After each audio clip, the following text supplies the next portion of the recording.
Liz Truss, the woman who was elected as the Prime Minister of Britain 6 weeks, within 6 weeks, she's now tendered her resignation, stating that she is simply not able to deliver on the mandate for which she had been elected as the Prime Minister.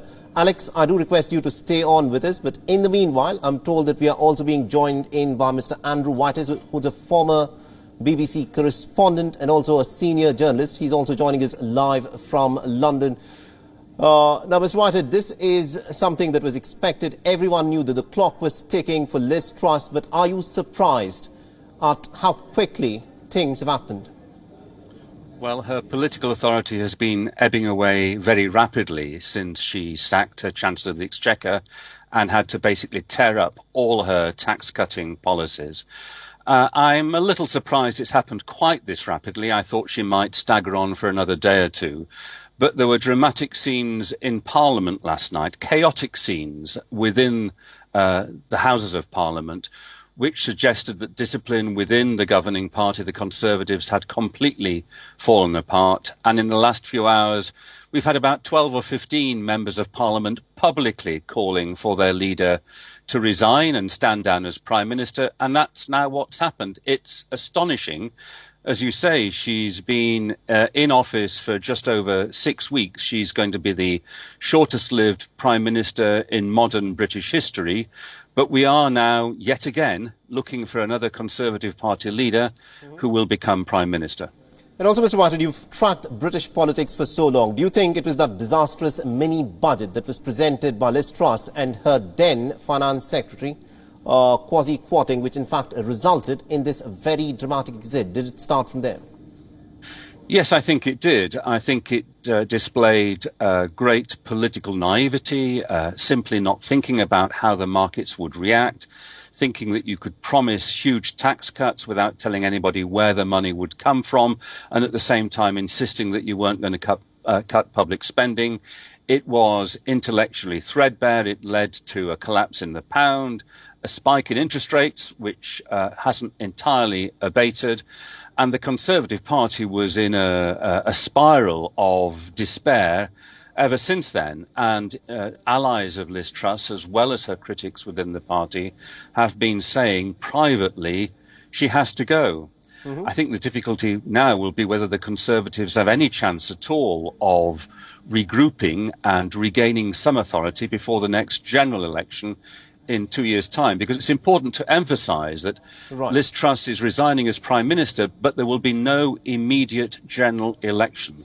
There'll simply be an election within the Conservative Party to choose their next leader, who will then become Prime Minister. You know, this of course is the big question, isn't it, Mr. Whitehead? Because we just went through that very long process for electing the leadership of the Tory party, and it was Liz Truss who came on top of it, and now she's exited from that position in less than 6 weeks since she was elected as the leader of the Tory party. So are we now going to go through the same set of candidates again? Well, the campaign that Liz Truss undertook to become leader of the party lasted for longer than her spell leading the party. What she said outside Downing Street a very short while ago is that there would be a new election for Conservative Party leader within a week. Now, I don't know whether the rules are being rewritten. It's quite possible they are. But this suggests that Conservative members of Parliament will have a quick succession of ballots, starting probably within the next 2 or 3 days. And then I think the idea will be that the MPs will recommend a single name to the party in the country, or they will ask the Conservative Party membership, which normally elects the leader, to put their confidence in the choice of MPs only.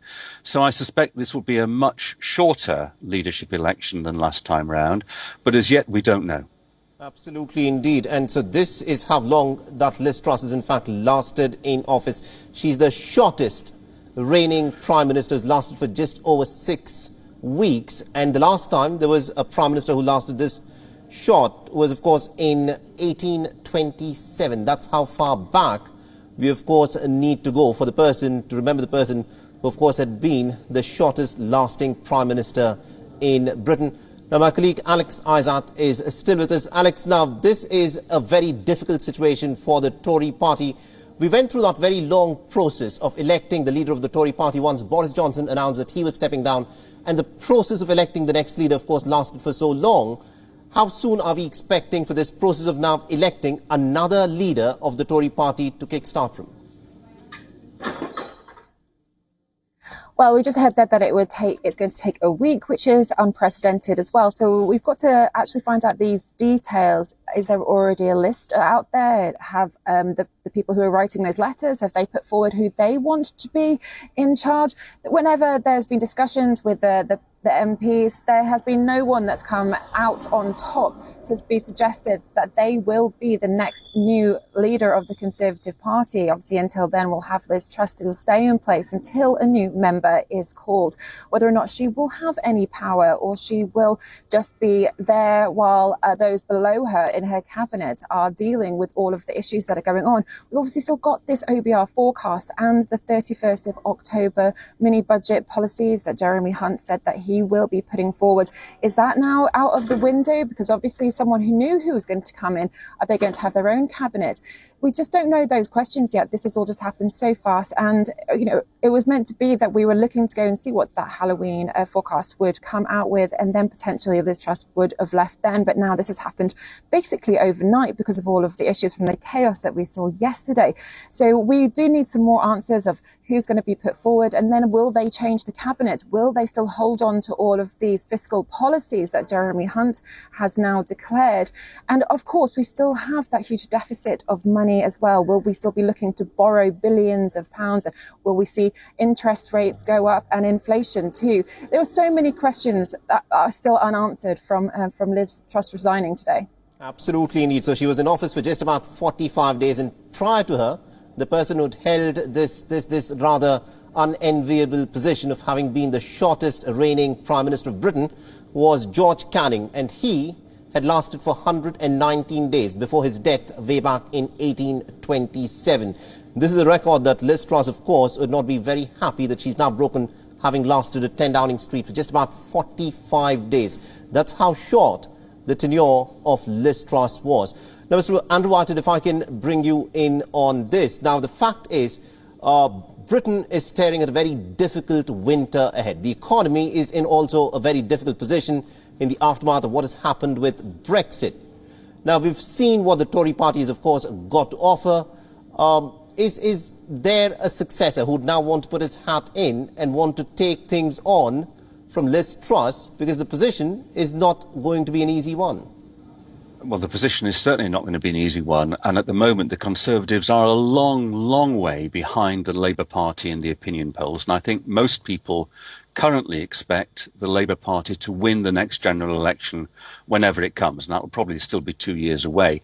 But yes, there will be no shortage of people who will aspire to be Conservative Party leader and Prime Minister, even if there may be a sort of that may be just for a couple of years. I think Rishi Sunak is in quite a strong position. He's certainly not a shoo-in, but he's in quite a strong position. And I think if he did become Prime Minister, he would probably keep Jeremy Hunt as his Chancellor and probably bring in Penny Mordaunt from the right of the party, centre-right of the party, to a key role. So there would be a sort of a troika of three people from different wings of the party. But it's also possible that Jeremy Hunt will aspire to be Prime Minister himself, though he stood recently when Liz Truss won and didn't perform very well. And there will be other candidates who may emerge. I think my suspicion is the Conservative Party will want to go for somebody who is a known and senior figure, who is not going to frighten the markets, somebody like Rishi Sunak or Jeremy Hunt, rather than a relative newcomer. I think we've seen with Liz Truss the danger of having somebody who is seen as not very seasoned on economic policy. Absolutely, indeed. It remains to be seen as to who, of course, will be throwing their hats in. As you pointed out, Mr. Whitehead, that, you know, Rishi Sunak, of course, could be back into the contest in a very big way. And also Jeremy Hunt, the man who, of course, tried becoming the Prime Minister twice in the past. And he, of course, would want to throw in his hat as well. Now, Alex, if I can bring you in on this, because we've heard, I presume, from Keir Starmer, he said that the general elections should happen as soon as possible. But the general elections are slotted to be held sometime in 2024. Is there any circumstance in which the general elections can be preponed, considering that the Tory party is in complete disarray at this moment?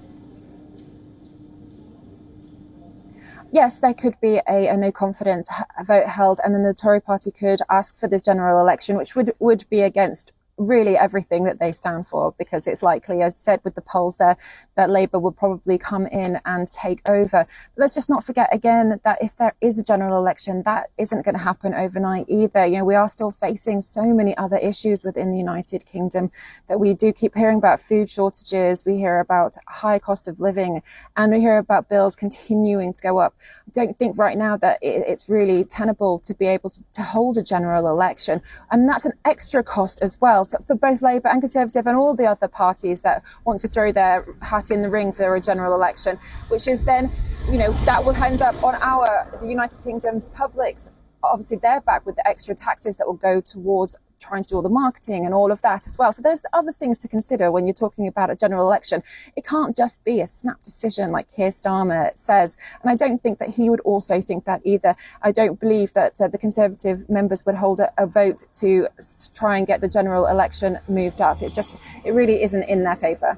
Absolutely, indeed. And also there's just some breaking news that's come in. The Chancellor, Jeremy Hunt, has confirmed that he will not stand in to be the next Conservative leader or the British Prime Minister. So Jeremy Hunt is ruling himself out of this contest to be in the leadership of the Tory party. This of course, is breaking inputs that have just come in. Penny Mordaunt has said that she's going to, of course, keep calm and carry on. That, of course, is what she has said.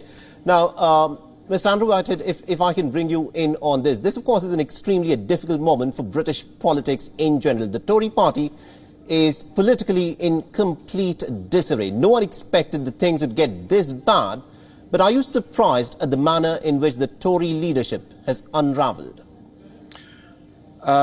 Yes, I am. It's been clear for some time that Liz Truss's period as Prime Minister was going to be very short. But I am surprised that the Conservative Party has elected a leader who has proved to be so politically inept, so divisive, who came up with economic policies which completely frightened the market, even though the Conservatives often boast that they are the party which provides economic stability. They've not done so in the last few weeks. It's very difficult to see how the Conservatives can actually regain their composure, regain the trust of the electorate in time for an election, even if that is still 2 years away. Some of the opinion polls have been putting Labour's support at double that of the Conservatives. Now, that will change in coming months, but it's still a huge lead for the Labour Party, which a new Conservative Party leader needs to overhaul at a time of cost of living turbulence, high inflation, almost certainly public spending cuts, when a lot of the unease about that economic policy will necessarily be directed towards the governing party. Absolutely, indeed. That remains the big question as to who the next leader will be and how the next leader of the Tory party will, of course, be able to take things forward. Andrew Whitehead and also Alex Isaac do continue to stay on with us. We'll slip into a very short break, but on the other side, more news and updates will, of course, continue. Stay tuned to View.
India's Global Voice, the channel that brings you the biggest stories from across the world through India's lens.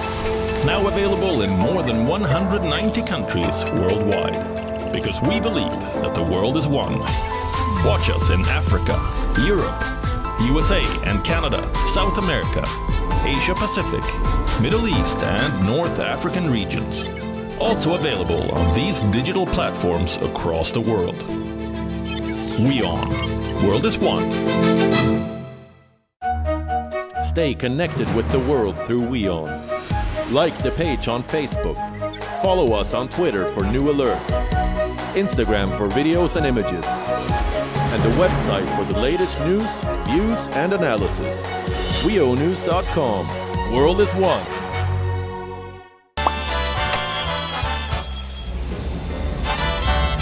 Vielleicht nur als dem Programm.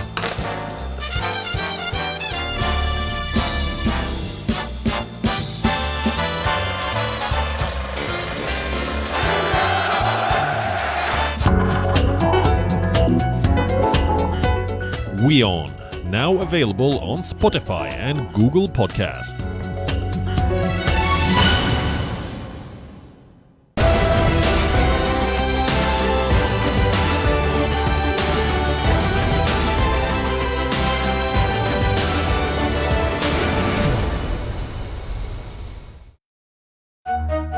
Stay connected with the world through WION.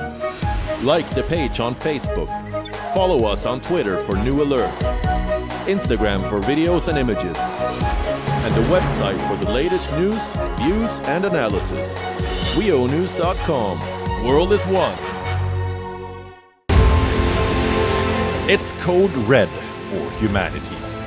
The alarm bells are deafening. Wildfires, floods, and hurricanes. Extreme climate events warn of impending doom. Is the world heading towards a climate catastrophe? Watch WION's